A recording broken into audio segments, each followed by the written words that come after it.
যেহেতু সামাজিক জীব, তাই সমাজবদ্ধ জীবন যাপনে কিছু কিছু ঘটনা আমাদেরকে খুব তাড়িত করে, বেদনার্ত করে, চিন্তিত করে তোলে, ভবিষ্যৎ নিয়ে আমাদেরকে উদ্বিগ্ন করে।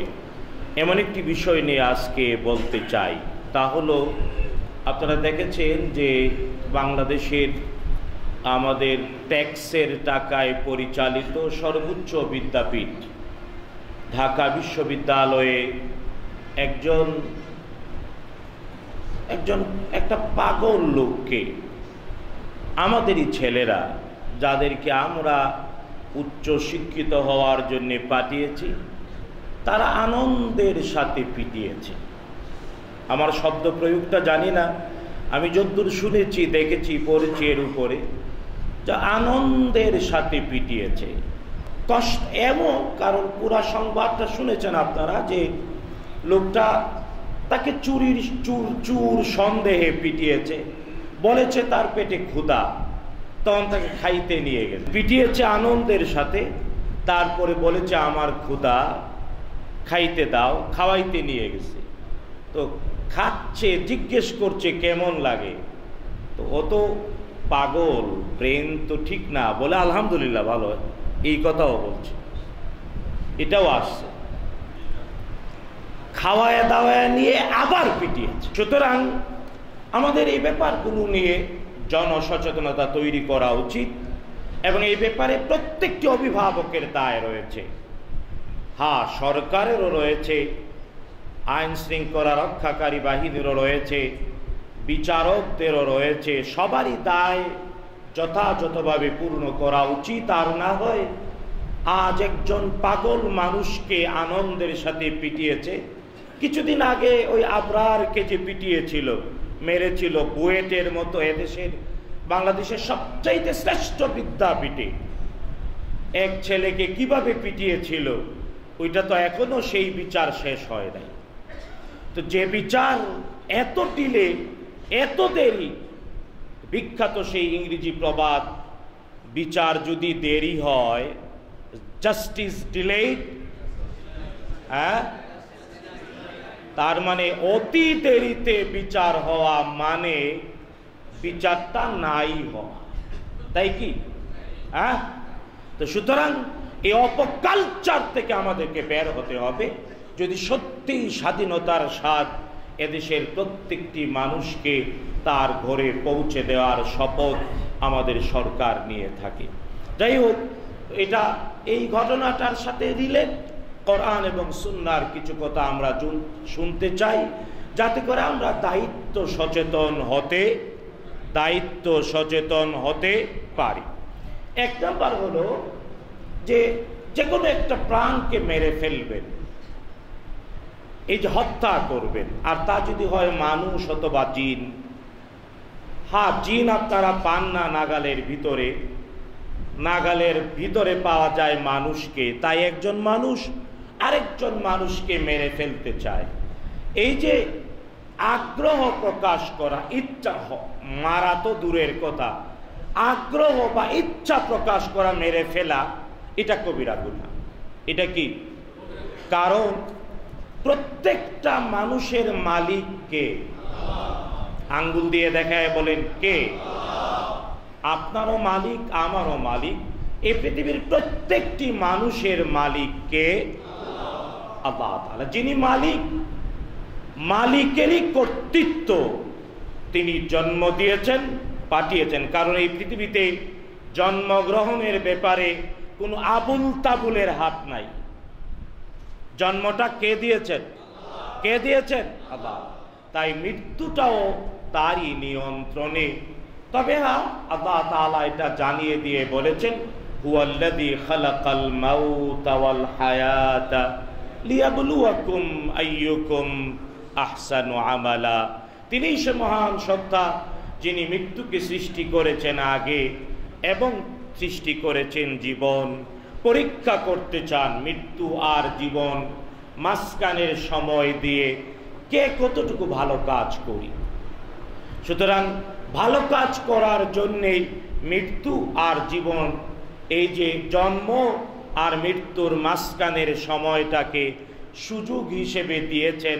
আপনি আমাকে ভালো কাজে ব্যবহারের জন্য কে দিয়েছেন?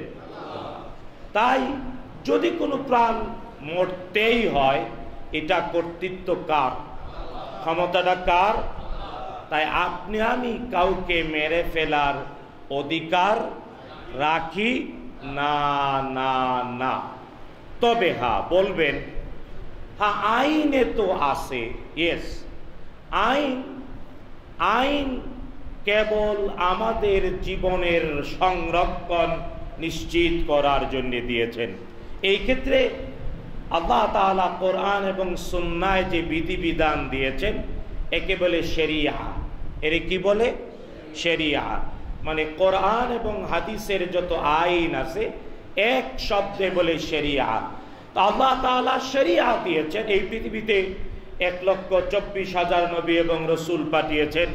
প্রত্যেক নবী এবং রসুল, বিশেষ করে রসুলদের উপরে পূর্ণাঙ্গ শরীয়ত দিয়েছেন এবং প্রত্যেক নবী, প্রত্যেক রসুল এই শরীয়ত সবার কাছে পৌঁছে দিয়েছেন। শরীয়তের উদ্দেশ্য ছিল 5টা। কয়টা? কেন আল্লাহ শরীয়ত দিয়েছেন? শরীয়তের মাকসাদ, অবজেক্টিভস হলো 5টা, চিরন্তন ভাবে 5টা। 1 নাম্বার জীবনের সংরক্ষণ। শরীয়ত এসেছে প্রত্যেকটা জীবনের বেঁচে থাকার অধিকার নিশ্চিত করার জন্য। এই জন্যে হ্যাঁ, যদি কখনো কাউকে হত্যা করা লাগে, কখন কাউকে হত্যা করেছে, হত্যার বিনিময়ে যদি কাউকে হত্যা করে, আল্লাহ বলেছেন এর নাম কিসাস। এবং আল্লাহ বলে দিয়েছেন ওয়ালাকুম ফিল কিসাস হায়াতুন ইয়া উলিল আলবাব। বুদ্ধি যদি থাকে তাইলে শুনো, হত্যাকারীকে হত্যা করার মধ্যেই জীবন। এতেই জীবনের সংরক্ষণ, বেঁচে থাকার ঠিকানা বা নিশ্চয়তা। তাই শরীয়ত এসেছে এই পৃথিবীর প্রত্যেকটি প্রাণের বেঁচে থাকার অধিকার নিশ্চিত করার জন্য। প্রথম, জীবনের অধিকার, বেঁচে থাকার অধিকার। 2 নাম্বার, শরীয়ত এসেছে এই পৃথিবীতে প্রত্যেক ব্যক্তির বিশ্বাসের অধিকার সংরক্ষণের জন্য। কারণ প্রত্যেকটা মানুষ তার অধিকার রয়েছে নিজে বিশ্বাস করবে, কিন্তু নিজের বিশ্বাস অন্যের উপরে চাপিয়ে দিতে এটাকে আল্লাহ বলেছেন লা ইকরাহা ফিদ্দীন। দ্বীনের মধ্যে বাড়াবাড়ি নাই, জবরদস্তি নাই। আপনি জলপথ তলরং হিসেবে ক্লিয়ার করে, পরিচ্ছন্ন করে সবকিছু বুঝিয়ে দেবেন। ব্যক্তি যা গ্রহণ করে সে জিজ্ঞাসিত হবে আল্লাহর কাছে। গ্রহণ যদি না করে, আপনার আমার দায় নাই। বুঝতে পেরেছি? আল্লাহ তার রসুলকে বলেছেন লাস্তা আলাইহিম বিমুসাইতির, নবী হে, আমি আপনাকে দারোগা করে লাঠি হাতি দিয়ে পাঠাই। হ্যাঁ, তবে মুসলিম হিসেবে নিজের পরিচয় দিলে হ্যাঁ, ইসলামের কিছু জিনিস মেনে চলা বাধ্যতামূলক। ব্যক্তি যখন নিজেকে ইসলামের ভিতরে প্রবেশ করাবে, মানবে। কিন্তু হ্যাঁ, কাউকে জোর করে মুসলিম বানানো শরীয়ত দেয় নাই, নিষেধ করেছে। এই জন্য প্রত্যেকটা মানুষের বিশ্বাসের অধিকার নিশ্চিত করেছে শরীয়ত। বুঝতে পেরেছি? 5টা কারণে শরীয়ত এসেছে। 2 নাম্বার, বিশ্বাসের নিশ্চয়তা। যে যা ইচ্ছা বিশ্বাস করবে, তবে কারো উপরে চাপিয়ে দিতে পারবে না, না, না। কারণ প্রত্যেকটা মানুষ আলাদা আলাদা ভাবে জিজ্ঞাসিত হবে কার কাছে? 3 নাম্বার, সম্পদের সংরক্ষণ। সম্পদ, কারণ এই পৃথিবীর সকল সম্পদের মালিক কে? আপনি আমি ট্রাস্টি। আপনি উপার্জন করেছেন বটে, কিন্তু মালিক আপনি না। মালিক কে? মালিক আল্লাহ তাআলা। আল্লাহ তাআলা সকল সম্পদের মালিক। আপনি আমাকে ট্রাস্টি করেছেন, ভোগ করার অধিকার দিয়েছেন। আর হ্যাঁ, এই জন্য সকল সম্পদের সংরক্ষণ নিশ্চিত করে ইসলামী শরিয়া। 4র্থ হলো আল্লাহ তাআলা শরীয়ত দিয়েছেন প্রত্যেকটি মানুষের সম্মান এবং আকল, সম্মান এবং আকলের সংরক্ষণ। সম্মান মানে মর্যাদা। কেউ কারো ব্যক্তিগত মর্যাদায় আঘাত করে কথা বলার অধিকার রাখে না। শরীয়ত বলে প্রত্যেকের মর্যাদা দিতেই হবে। রাসূলুল্লাহ সাল্লাল্লাহু আলাইহি ওয়াসাল্লাম বিদায় হজের ভাষণে বলেছেন, বিদায় হজের দিন আরাফার খুতবায় নবীজি বলেছেন, তোমাদের প্রত্যেকের জীবন, সম্পদ আর সম্মান ঠিক এমনি পবিত্র যেমন আজকের দিন এই শহর এবং এই মাস পবিত্র। সুতরাং কেউ কারো জীবন, সম্পদ আর সম্মানে আঘাত করার অধিকার। কিন্তু আফসোস, আমরা দেখি অহরহ একজন আরেকজনের সম্মানে আঘাত করে, আর এর নাম শয়তানি। এতে শয়তান মধু ঢেলে দেয়, এই কিলকিলিয়ে হাসে আর ভাব দেখায় আঘাত করলাম সম্মানে। না, কারো সম্মানে, ব্যক্তিগত সম্মানে আঘাত করা যাবে না, এবং কারো আকল, এই যে আকলের সংরক্ষণ নিশ্চিত করতে হবে। পঞ্চম হলো বংশধারার সংরক্ষণ। বংশধারা, নসল, আরবিতেও বলে নাসল, আর আরবিটা বাংলায় ডাইরেক্ট বলে নসল। নসল মানে বংশধারা, দাদা, বাবা, নাতি। চলবে এমন যে কোনো বেবিচারের চিহ্ন থাকবে। জেনে রাখবেন, যে ব্যক্তি বেবিচার করে সে তার নিজের উপরে নিজে যেমন জুলুম করে, ঠিক এমনি আরো দুইটা অপরাধ করে সে। একটা হলো সে তার পূর্বপুরুষ, অতীত হওয়া পূর্বপুরুষের আমানত খেয়ানত করে দেয়। যৌবনটা হলো মেরুদণ্ডে বহন করা মানব বংশধারাটা অতীতের আমানত। প্রত্যেক পূর্বপুরুষ এই আমানত বহন করে আপনার পর্যন্ত দিয়েছে।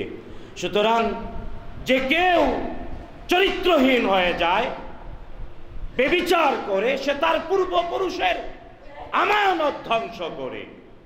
আবার ভবিষ্যৎ বংশধর, এদের ভবিষ্যতের যারা আসবে পৃথিবীতে, এই পৃথিবীতে মানুষ যদি কোনো জিনিস নিয়ে গর্ব করতে পারে, এই পৃথিবীতে মানুষ যদি ব্যক্তি জীবনে কোনো কিছু নিয়ে গর্ব করতে পারে, তা হলো পৈতৃক পরিচয়।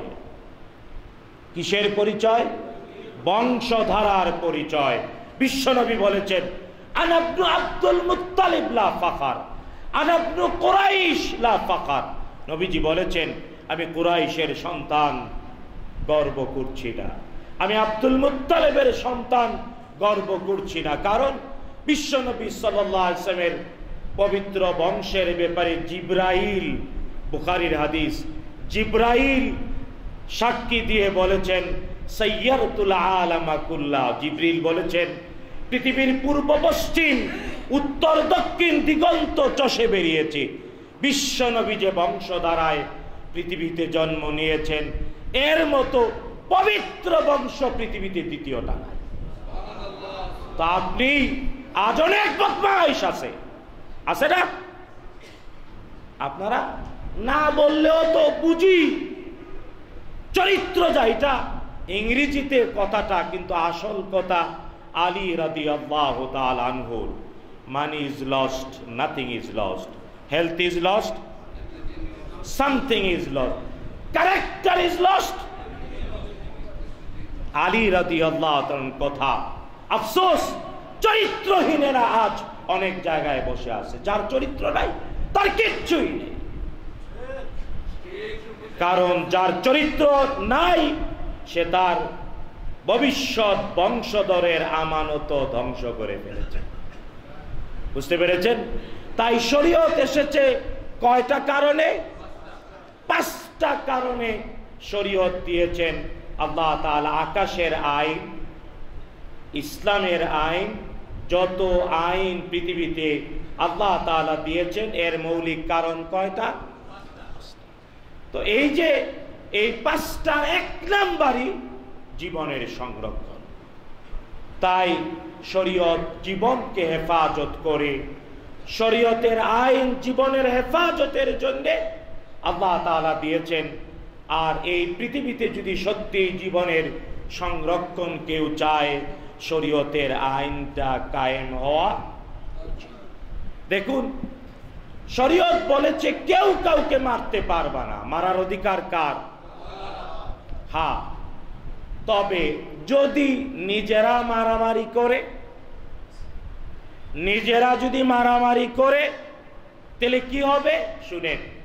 আপনারা অনেকেই আদম আলাইহিস সালামের সৃষ্টির গল্পের কথা কোরআনে আল্লাহ বলেছেন, ওয়াইদ ক্বালা রাব্বুকা লিল মালাইকাতি ইন্নী জাইলুন ফিল আরদি খলিফা। আল্লাহ বললেন, ও ফেরেশতারা, আমি পৃথিবীতে খলিফা পাঠাতে চাই, আমি পৃথিবীতে খলিফা পাঠাতে চাই। ফেরেশতারা প্রতিবাদ করে বললেন, আতাজালু ফিহা মাইয়ুফসিদু ফিহা ওয়া ইয়াসফিকুদ দিমা। আল্লাহ, তুমি কি চাও এমন একটি সম্প্রদায় পৃথিবীতে আবার পাঠাবে যারা কি করবে? আতাজালু ফিহা মাইয়ুফসিদু ফিহা, যারা পৃথিবীতে সন্ত্রাস কায়েম করবে, ভয়ের রাজত্ব কায়েম করবে। শুধু তাই না, ওয়া ইয়াসফিকুদ দিমা, আর রক্ত প্রবাহিত করবে। হ্যাঁ, কেন ফেরেশতারা বলেছিলেন? ফেরেশতাদের কাছে একটা অভিজ্ঞতা ছিল। অভিজ্ঞতাটা ছিল এই পৃথিবীতে আদম এবং হাওয়া আলাইহিস সালাম, তাদেরকে সৃষ্টি করার আগে পৃথিবীতে আল্লাহ তাআলা পাঠিয়েছিলেন জিনদেরকে। কাদেরকে? কারা ছিল? প্রথম শ্রেণীর নাগরিক ছিল জিনেরা। কিন্তু জিনরা কি করেছিল? পরস্পরে ত্রাসের রাজত্ব কায়েম করে রক্তারক্তি শুরু করেছিল। আল্লাহ তাআলা ফেরেশতা পাঠায়া কি করেছিলেন? সাইজ করে দিয়েছিলেন। আল্লাহ ফেরেশতা পাঠায়া, আরে কম না, সাইজ মানে খালি একবার সাইজ না, চিরন্তন আরেকটা সাইজ হইছে। তা হলো জিনেরা সেকেন্ড ক্লাস নাগরিক হয়ে গিয়েছে, আর প্রথম শ্রেণীর নাগরিক থাকতে কিয়ামত পর্যন্ত জিনেরা দ্বিতীয় শ্রেণীর নাগরিক। প্রথম শ্রেণী কারা? তবে আমরা বলতে তারা যারা মারামারি করে না, কাটাকাটি করে না।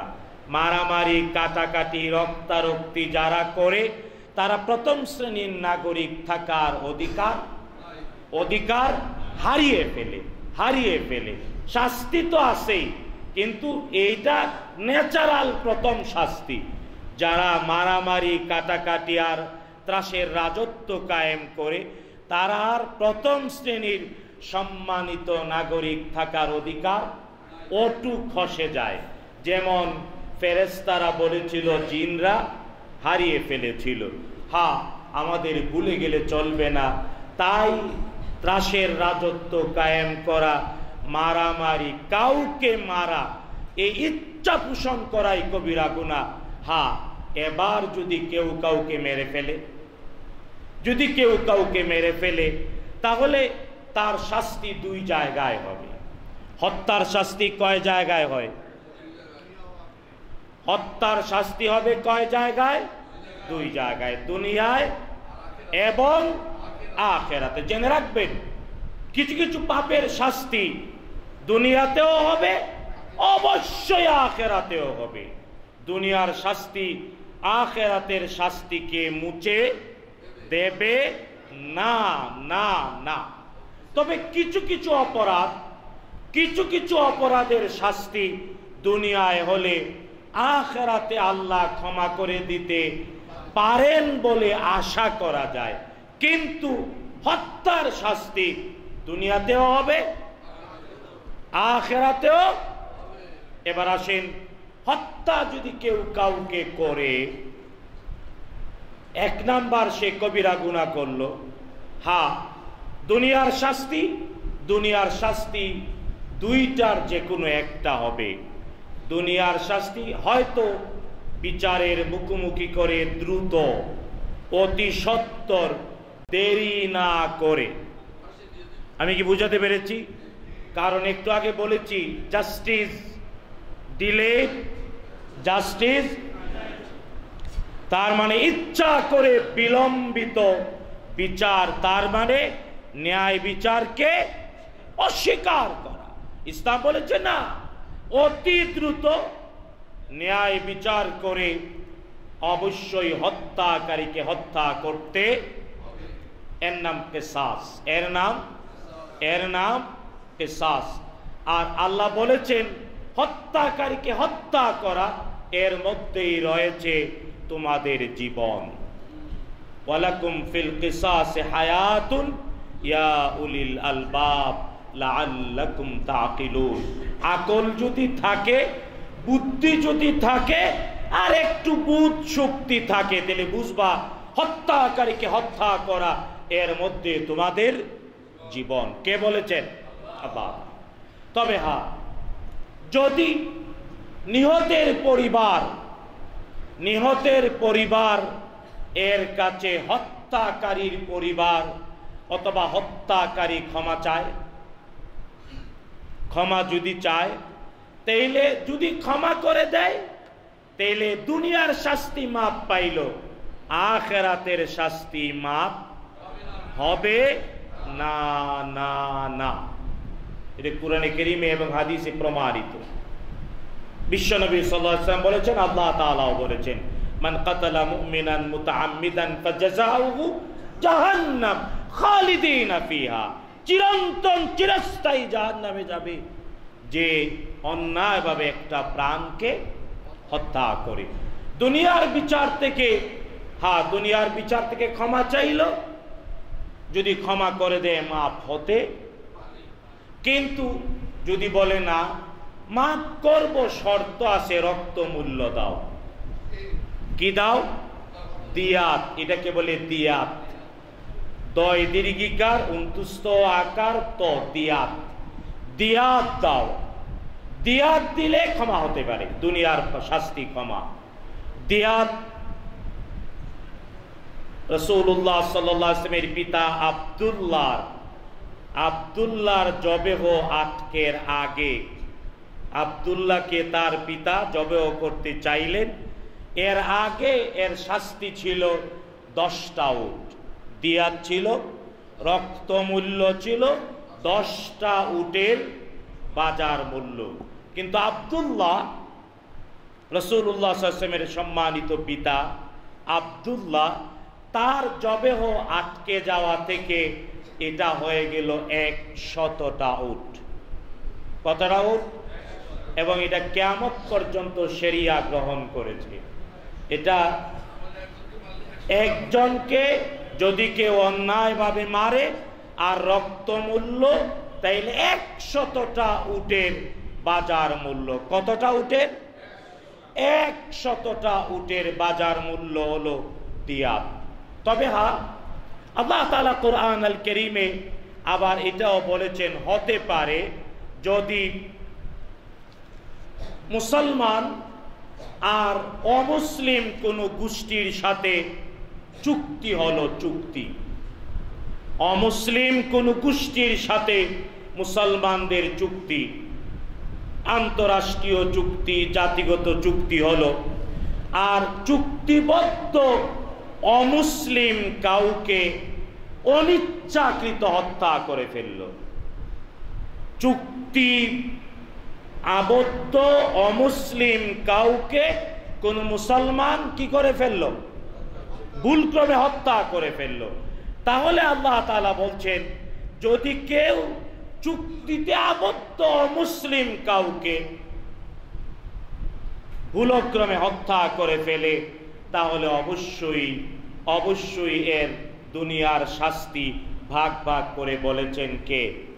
আল্লাহ তাআলা। চুক্তিবদ্ধ হলে অবশ্যই রক্তমূল্য দিতে হবে চুক্তির কারণে। চুক্তিবদ্ধ অমুসলিম সম্প্রদায়ের কাউকে মুসলমান মেরে ফেলল। এবং এর বিখ্যাত ঐতিহাসিক ঘটনা আছে, সূরাতুল হাশরে আয়াত নাজিল হয়ে গেল। রাসূলুল্লাহ সাল্লাল্লাহু আলাইহি ওয়াসাল্লাম চুক্তি মদিনায় গিয়ে সকল জাতি গোষ্ঠীকে নিয়ে চুক্তি করলেন। ইহুদিরাও এই চুক্তির আবদ্ধ হলো। তখন চুক্তির ওই মদিনার সনদের অধীনে একটি গোত্রের মুসলমান একজন আরেকজনকে ভুলক্রমে মেরে ফেললেন। তার মৃত্যুর রক্তমূল্য চুক্তিতে আবদ্ধ সবাইকে দিতে হবে। রাসূল সাল্লাল্লাহু আলাইহি ওয়াসাল্লাম মদিনার বনু নাজির বা নুজায়ের, দুইটা নামই আছে, বনু নাজির অথবা বনু নুজায়ের, ইহুদিদের গোত্র, তাদের কাছে গেলেন ওই রক্তমূল্যের অংশ আদায়ের জন্যে। আর ইহুদিরা চক্রান্ত করল বিশ্বনবী সাল্লাল্লাহু আলাইহি ওয়াসাল্লামকে তাদের দুর্গবেষ্টিত বাসস্থানের ভিতরে পেয়ে ভাঙ্গা ছাদের উপর থেকে পাথর নিক্ষেপ করে বিশ্বনবীকে হত্যা করার ষড়যন্ত্র করে ফেলল। সাথে সাথে জিবরিল আলাইহিস সালাম এসে বিশ্বনবীকে বললেন, আপনি তাড়াতাড়ি চলে যান, কারণ ওরা আপনাকে হত্যার ষড়যন্ত্র করে ফেলেছে। রাসূলুল্লাহ সাল্লাল্লাহু আলাইহি ওয়াসাল্লাম দ্রুত বেরিয়ে গেলেন এবং বললেন, তোমরা চুক্তি লঙ্ঘন করেছো, আমাকে হত্যার ষড়যন্ত্র করেছো, তাই 15 দিন সময় দিলাম, মদিনা থেকে বেরিয়ে যাও। কয়দিন? কিন্তু ওই 15 দিনের মাঝখানে মুনাফিক নেতা আব্দুল্লাহ ইবনে উবাই যাইয়া বইল, যাইও না, আমি আসি। নাউজুবিল্লাহ, ওই শয়তান আর কি, মুনাফিক নেতা কইল, আমি আসি, আমার সাথে 2000 তরবারি আছে। খবর পৌঁছে গেল মক্কায়, ওখানকার কাফেররাও কইল, আইতাছি, ডরায়ও না, যাইও না। কিন্তু 15 দিন অতিক্রম করে ফেলল, কেউ আইল না।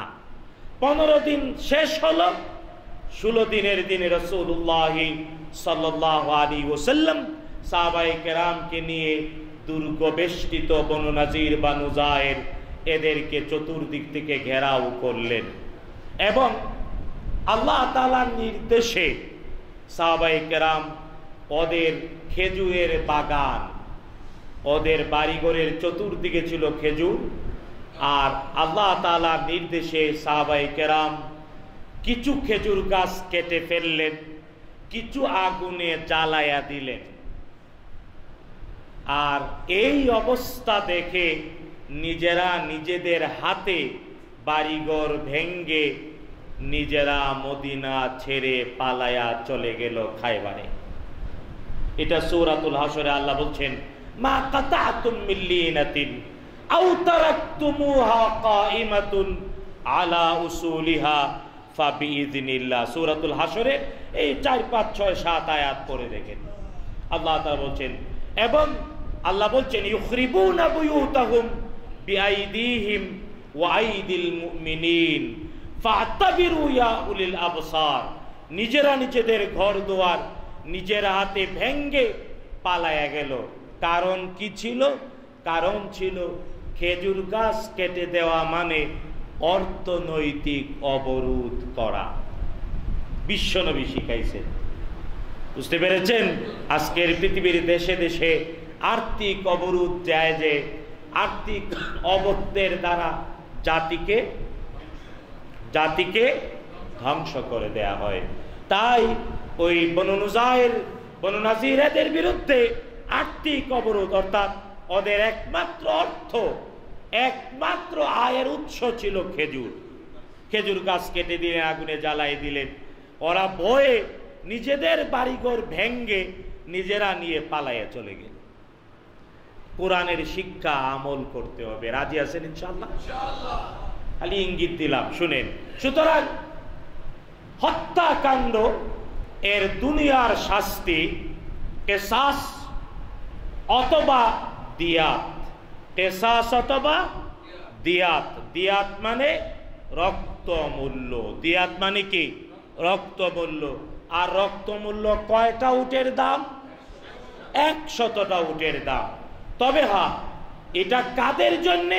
চুক্তিবদ্ধ কোনো অমুসলিমকে কেউ মেরে ফেললে তাই তার জন্যে। তবে হ্যাঁ, যদি কোনো মুসলমানকে কেউ মেরে ফেললো তাহলে তার পরিবার যদি জীবন ভিক্ষা ক্ষমা করে জীবন ভিক্ষা দেয়, শর্ত করে দিয়াত, তাহলে দিয়াত দিতে হবে।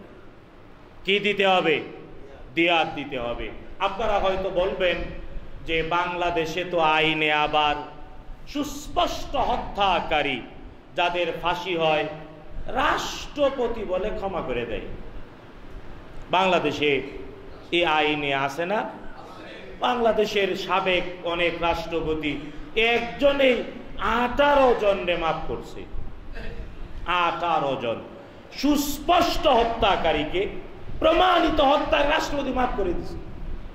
আচ্ছা বলেন, রাষ্ট্রপতিকে হয়তো দুনিয়ার সংবিধান বা ক্ষমতায় এ আইন দিছে, জেনে রাখবেন কিয়ামতের মাঠে ওই রাষ্ট্রপতিকে ওই 18টা প্রাণের জন্য জবাবদিহি করতে হবে। আপনারা ঠিক কইলেও ঠিক, না কইলেও ঠিক, আইনটা জেনে নেন। আপনিও তো একদিন রাষ্ট্রপতি হইতে পারেন ভাই, পারেন না? আমার মুসল্লি কেউ রাষ্ট্রপতি হোক, হইতেই তো পারে। বাংলাদেশে যদি অনেকেই রাষ্ট্রপতি হয়ে যায় বাই চান্স, তো যদি বাই চান্স কেউ রাষ্ট্রপতি হইয়াই যান, আইনটা জেনে রাখবেন। আপনার সামনে যদি ফাইল আনিত হয়, হত্যাকারী খুনি ফাঁসির আসামি মাফ করে দেব, আপনার এই অধিকার শরীয়ত অধিকার এতটুকু আছে, আপনি নিহতের পরিবারকে অ্যাপ্রোচ করতে পারেন। আপনি মহামান্য রাষ্ট্রপতি হিসেবে নিহতের পরিবারকে অ্যাপ্রোচ করবেন, ওহে আমি রাষ্ট্রপতি হয়ে তোমাদের কাছে প্রাণ ভিক্ষা চাই, ক্ষমা করো না। হ্যাঁ, যদি তারা ক্ষমা করে দেয় তাইলে ঠিক আছে, আর নাইলে ক্ষমা করার অধিকার। তবে হ্যাঁ, কিছু কিছু জায়গায় আইন অধিকার দেয় রাষ্ট্রকে দিয়াত দেওয়ার, রাষ্ট্রকে রক্তমূল্য দেওয়ার অধিকার দেয়। যেমন একটা গল্পের মতো ইতিহাস, উমর ইবনুল খাত্তাব রাদিয়াল্লাহু তাআলা আনহুর জীবনের তার একটা ঘটনা। উমর রাদিয়াল্লাহু তাআলা মুসলিম জাহানের খলিফা, তখন একটা পরিকল্পিত হত্যাকাণ্ড ঘটল। বুঝছেন তো? পরিকল্পিত হত্যা। শেষ রাতে ফজরের পরে পরিকল্পিতভাবে একজনকে হত্যা করে হত্যাকারীরাই জুড়ে আবার বলতে লাগলো মরে গেছে মেরেছে। তো ওই দিন একজন কসাই গোশত বিক্রি শেষ করে, বাজার শেষ করে বাড়ি যাচ্ছিল। তো সে ওই সময় বসে তার প্রাকৃতিক কাজ সারতেছিল, হাতের মধ্যে চাপাতি কসাই, আর কাম সারতেছে আসল কাম। বুঝছেন তো? তো পরিকল্পিত হত্যাকারীরা ধরো যাইয়া পাইছে ওই লোক কসাই, ওরে ধরছে, ধইরা উমরের দরবারে নিয়ে এসেছে পরিকল্পিত হত্যাকারী। উমর ইবনে খাত্তাব রাদিয়াল্লাহু তাআলা আনহু বিচার, কারণ তখন তো বিচার দেরি হতো না, সাক্ষী প্রমাণ তো পরিকল্পিত সাক্ষী। কিন্তু নিহতের পরিবার তারাও বলে কসাইয়ের সাথে তো কোনো শত্রুতা নাই, আর হত্যাকারী হিসেবে যাকে বিচারের মুখোমুখি করা হয়েছে সেও বলে আমি হত্যা করি, কিন্তু সাক্ষী আমরা হাতে নাতে ধরেছি, ওর চাপাতিতে রক্ত লাগানো, কারবার সাইরা আসল কাম করতেছে। বুঝতে পেরেছেন? এই উমর ইবনুল খাত্তাব রাদিয়াল্লাহু তাআলা আনহু 3 বার পিছিয়ে দিলেন রায় ঘোষণা, এবং নিজে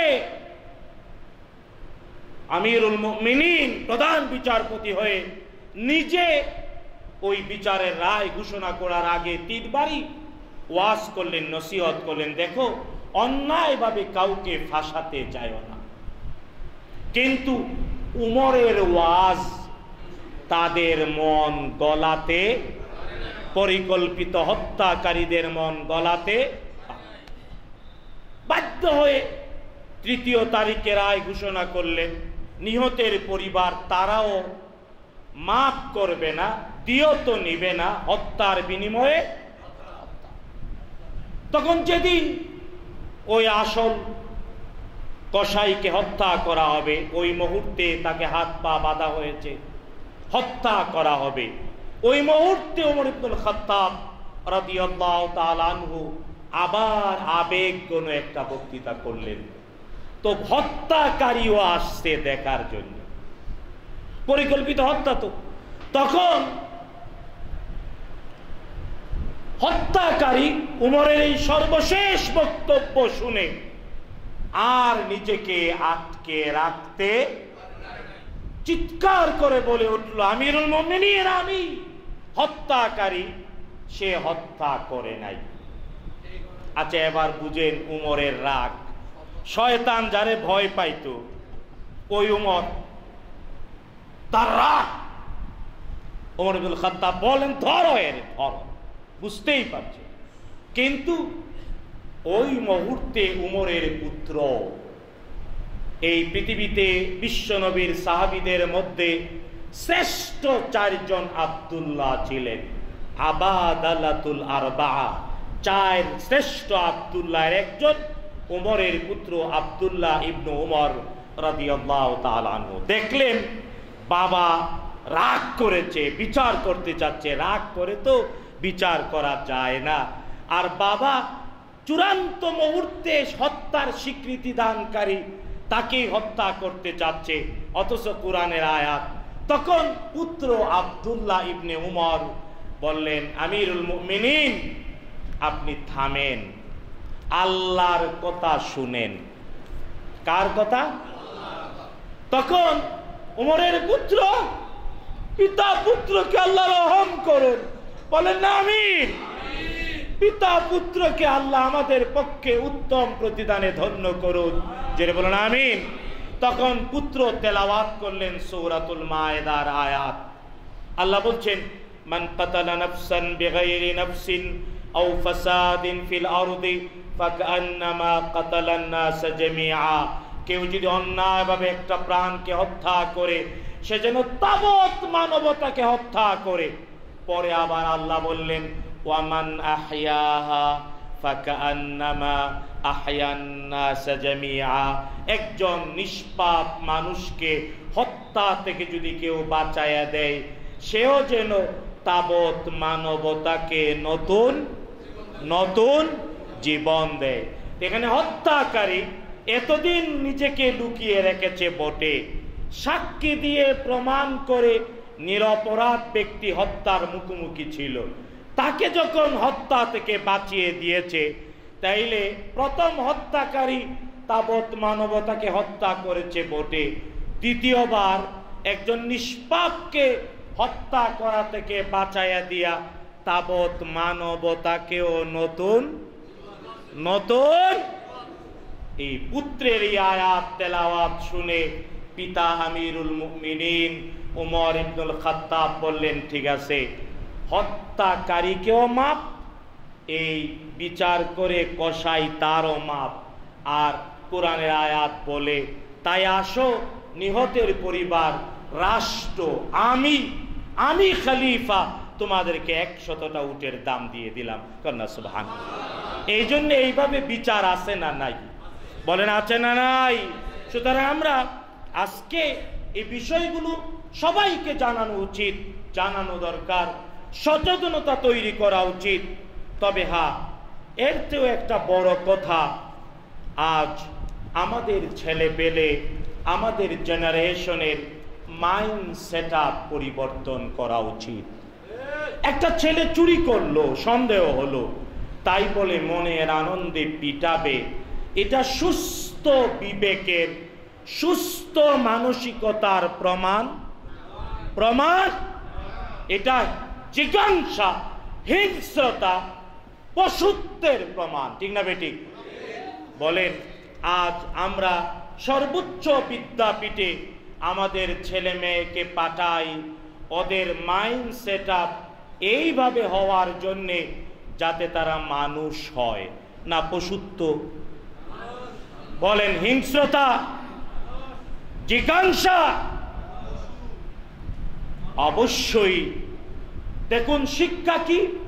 এই পৃথিবীর তাবৎ শিক্ষিত মানুষ শিক্ষার সংজ্ঞায় বলে শিক্ষা মানে আচরণের পরিবর্তন, অভ্যাসের পরিবর্তন, চাল চলন আচরণ পরিবর্তন করে যে বিষয় এর নাম শিক্ষা।